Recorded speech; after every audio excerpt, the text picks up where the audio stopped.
ce n'a pas attendu de parler de Smart City pour développer des réseaux de capteurs et faire des choses qui marchent ou qui ne marchent pas, en tirer les conclusions et continuer à avancer.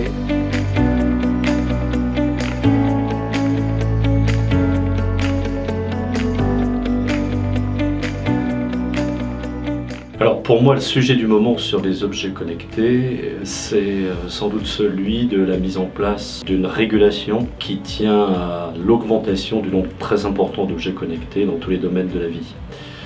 Cette régulation, à mon sens, doit viser 3 objectifs: la sécurisation, la sécurité des réseaux, les questions autour des données, de leur propriété, de leur usage, et puis l'interopérabilité des normes, puisque le vrai décollage économique des objets connectés ne pourra sans doute s'obtenir que si on arrive à des normes standards qui permettent à ces objets d'échanger les uns avec les autres. Pour nous, Région Île-de-France, le sujet du moment, c'est bien sûr tout ce qui a trait à toutes les compétences de la région. On travaille énormément sur le thème des transports, de la pollution, des lycées numériques et également de l'utilisation de l'énergie dans nos bâtiments. Et donc tout cela, c'est vraiment une politique transversale que nous menons à la région sur toutes les compétences régionales pour faire avancer l'Internet des objets et la politique numérique de la région. La connectivité déjà. Ensuite, il y a l'autonomie et, comme on en a beaucoup parlé aujourd'hui, la protection des data.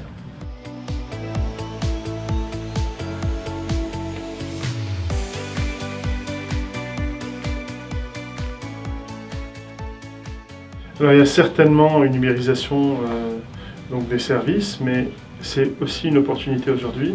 Ça va nous permettre de mieux comprendre les usagers, d'améliorer nos villes, d'améliorer nos ventes et en général la production de tout ce qu'on fait en tant que société industrialisée. Comme toujours, sur le sujet risque-opportunité, c'est les deux revers d'une même médaille. Côté risque, bien entendu, c'est l'OIT pour l'OIT, c'est-à-dire l'objet qui ne serait pas au service de la fonction et de l'usage. Et donc c'est un peu la fascination technologique, ça je ne pense pas que ça ait beaucoup de sens.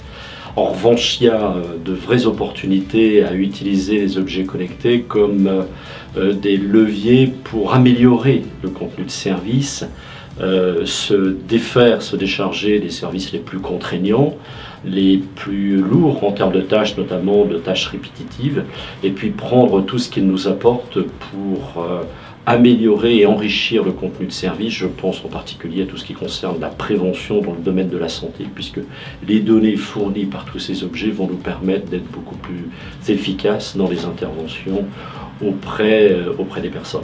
Donc au final, je suis plutôt optimiste et je dirais que c'est plutôt une opportunité.